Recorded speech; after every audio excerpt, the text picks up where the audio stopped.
Hey, first-time homeowners, if you want your shower head to keep showering your head, you need to wash it at least once a month. And yeah, you heard that right. Your shower head needs a bath. Don't look so guilty. Your parents probably didn't know this either. Then again, these are the same people who are still arguing a quarter century later over whether Rhodes could have made room for Jack on the floating door. Good. A neglected shower head can result in hard water deposits and calcium buildup, plugging up your nozzles, leading to a wonky stream and reduced water pressure, not to mention spewing musty, moldy, fungal nastiness all over your face, hair, and elsewhere. Immediately know, you say? Well, then you need to give your shower a vinegar bath. Here's how. Partially fill a large plastic freezer bag with distilled white vinegar. Wrap the bag around the shower head and fully immerse it in the vinegar. Secure the bag tightly using rubber bands, twisty ties, or some other cinching method. Let it soak for a few hours.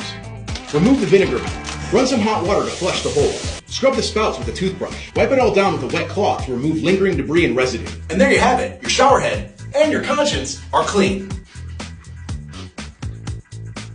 Ever let go, Jack?